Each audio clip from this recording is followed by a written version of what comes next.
नमस्कार, विजेता स्टाइल में आप सभी का स्वागत है। दोस्तों, कितने भी पढ़े लिखे क्यों ना हो, मॉडर्न हो, हाईफाई हो, लेकिन अपने रीति रिवाज को नहीं छोड़ना चाहिए। अपने रीति रिवाज, अपनी परंपरा को हमेशा बरकरार रखनी चाहिए।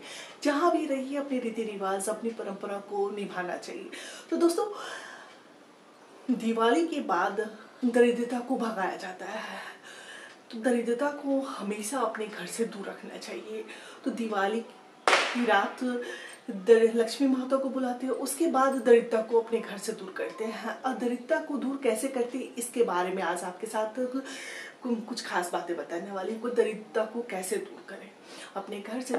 पहले आपको दिवाली की रात को अपनी लक्ष्मी माता का पूजन करके लक्ष्मी माता को अपने घर में प्रवेश कराते हैं। उनका आगमन होता है लक्ष्मी माता का। फिर अगले उसी रात को भोर में दरिद्रता को अपने घर से दूर भगाते हैं। तो दरिद्रता को कैसे भगाएंगे?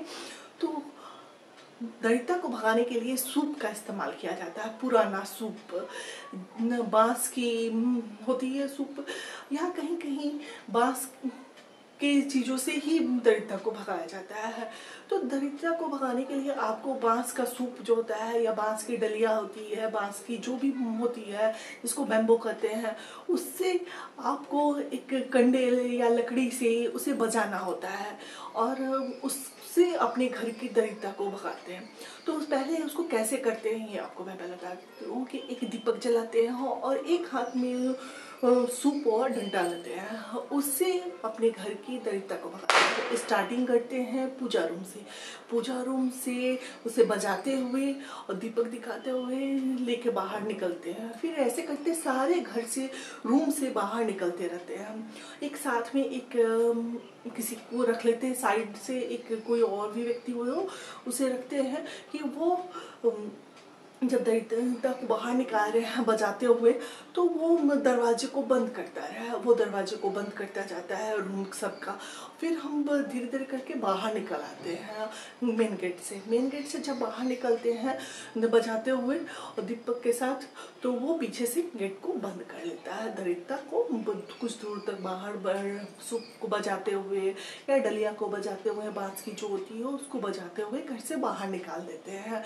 और फिर कुछ दूर ले जाके उसको बाहर पे रख देते हैं। वहीं पे दीपक भी छोड़ देते हैं और वो जो सूप और डंडा रहता है उसको भी वहाँ पे छोड़ देते हैं। और फिर उसको पीछे पलट कर नहीं देखते हैं। फिर वो अपने घर में आ जाते हैं।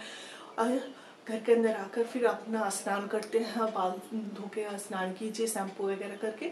फिर उसके बाद आप अकेले हैं तो भी आप ही को घर की पूरी साफ़ सफाई करनी हो। फिर उसके बाद आप अपने घर की पूरी साफ़ सफाई कर लीजिएगा। अगर आपके घर में कोई और है तो वो बाकी साफ़ सफाई कर देख लेगा। ऐसा करना होता है। तो दोस्तों, अगर वो आपका सूप है या डलिया जो है बिल्कुल नई है और आपने उससे दरिद्रता भगाने की विधि अपनाई है, तो फिर आप उसे फेंकिएगा तो नहीं, उसे वापस ले आइएगा अपने घर।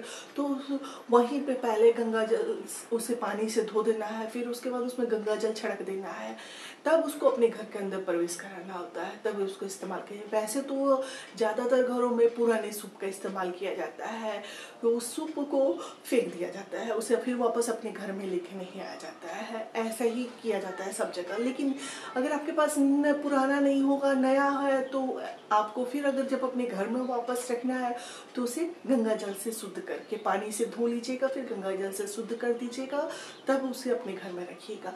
और फिर उसके बाद अपने घर की जो साफ सफाई की है तो फिर पूरे घर में गंगा जल जरूर छिड़क दीजिएगा। इससे जब आप दरिद्रता को दूर भगा रहे हैं तो एक चीज बोलते हुए निकालिएगा कि लक्ष्मी माता घर आए दरिद्रता दूर जाए, लक्ष्मी माता घर आए दरिद्रता बाहर जाए, ऐसे बोला जाता है। फिर कहीं कहीं क्या होता है कि बोला जाता है कि भगवान हमारे घर पधारे और दरिद्रता हमारे घर से दूर जाए। कहीं बोलते हैं ईश्वर पधारे दरिद्रता दूर जाए। दरिद्रता को दूर भगाने के लिए ही किया जाता है। ऐसा जो भी बोलना हो आप भगवान का स्मरण करते हुए अपने घर में भगवान को आने के लिए आमंत्रित करना होता है, दरिद्रता को दूर करने के लिए कहा जाता है। तो दोस्तों, यह जानकारी पीढ़ी दर पीढ़ी चली आ रही है। हमारे पूर्वज हमें बताते गए हैं, हम उन्हें निभाते गए हैं। आप भी अब इन्हें निभाइए और अपने घर से दरिद्रता को दूर भगाइए। माता लक्ष्मी को प्रसन्न कीजिए, आपके घर में कभी भी दरिद्रता का वास नहीं होगा। हमेशा सुखी संपन्न रहिएगा, घर में सुख समृद्धि वृद्धि होगी। तो दोस्तों, आपको ये जानकारी कैसी लगी मुझे कमेंट्स करके जरूर बताइएगा। लाइक शेयर सब्सक्राइब करना ना भूलिएगा। फिर हम आपसे मिलते हैं नए वीडियो में नई जानकारी के साथ। तब तक के लिए नमस्कार।